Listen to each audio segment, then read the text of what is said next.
আসসালামু আলাইকুম সবাইকে। কংগ্রাচুলেশনস আপনার জগন্নাথ ইউনিভার্সিটি থেকে আপনার জকশো থেকে আপনার পুরো প্যানেল আপনার 16 জনের মধ্যে আপনার 15 জনই আপনার বিজয়ী হয়ে আসছে, বিপিজিএস এজিএস সহ আর কি। তো ওইখানে আমি একজনের একটা বিষয় একটু কোট করতেছি। শান্তা আপু নারায়ণ তাকবীর আল্লাহ আকবর বলে নারায়ণ তাকবীর বলছে, আল্লাহ আকবর মনে হয় বলে নাই। এটা বলার পরে সে জাস্ট মানে নারায়ণ তাকবীর বলে শুরু করছিল। হ্যাঁ ভাই, নারায়ণ তাকবীরটা কিসের স্লোগান? আচ্ছা, এই এই দিকে আমি না যাই, আর আর লাগলে আরেকবার কথা বলবো। আমি যেটা বলতে আসছি সেটা বলে যাই। তো ওইটা বলার পরে ছাত্রদল ওই শান্তা আপাকে ধরে আপনার পুলিশের হাতে দিয়ে দিচ্ছে, পুলিশও নিয়ে গেছে। উনি আইডি কার্ড দেখাইছে, তারপরে পুলিশ ওনাকে নিয়ে গেছে। মানে কিভাবে সম্ভব সেটা? হ্যাঁ, মানে ছাত্রদল হওয়াতে সম্ভব। ইভেন ছাত্রদলের ছেলে পেলেদের হাতে আপনার এই যে যারা ভোটার ছিল, এত হাজার ভোটারের আপনার এই যে প্রত্যেকের শুনছি যে কম বেশি আপনার নাম্বার ছিল এবং ওদের বিস্তারিত তথ্যাদি ছিল। মানে এটা কি এটা এটা এটা এটা নাকি আবার জগন্নাথ বিশ্ববিদ্যালয়ের প্রশাসনই দিচ্ছে। তো এবার ভাবছিল যে তারেক জিয়া বাংলাদেশে আসছে, যোগসু নির্বাচনে হয়তোবা মানে আমরা সামথিং মানে কি বলবো যে কিছু একটা অল্টারনেট রেজাল্ট দেখবো।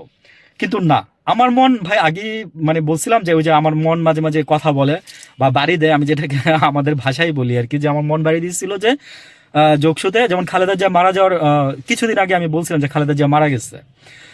কিছুদিন আগে না, বেশ বেশ কিছুদিন আগে আমি খালেদা যেহেতু মারা গেছে প্রায় 1 মাস ধরে একটা নাটক চলছে, বলছিলাম তখন যে নাটকের মঞ্চ তৈরি হচ্ছে। দেখেন আমি ভিডিওটা কবে পাবলিশ করছিলাম। আর এই যে যোগসু নির্বাচন নিয়েও গতকালকের আগের দিন বলছিলাম যে এবারে যোগসু মানে জিতে যাবে, জগন্নাথ ইউনিভার্সিটি জিতে যাবে। কিছুই করতে পারবেন না। আমি বললাম না যে আপনাদের গোড়া ঠিক করেন, মানে মূল জিনিসটা আপনারা ঠিক করেন। আপনারা যদি মূল জিনিসটা ঠিক না করতে পারেন তাহলে আপনারা কোনো দিনই কিছু করতে পারবেন না।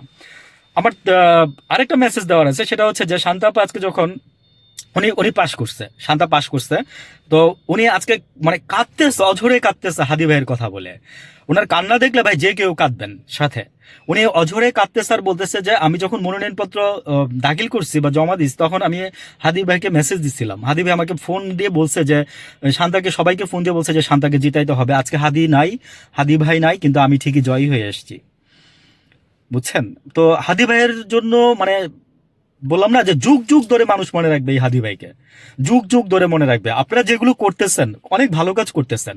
আমি এই সরকারকে ধিক্কার এবং ঘৃণা জানাই। এই হাদি ভাইয়ের খুনির পরে মানে হাদি ভাইকে গুলি করার পরে আরো 6 থেকে 7 জন, গতকালকেও মুসাব্বির নামে বিএনপির একজনকে গুলি করা হয়েছে।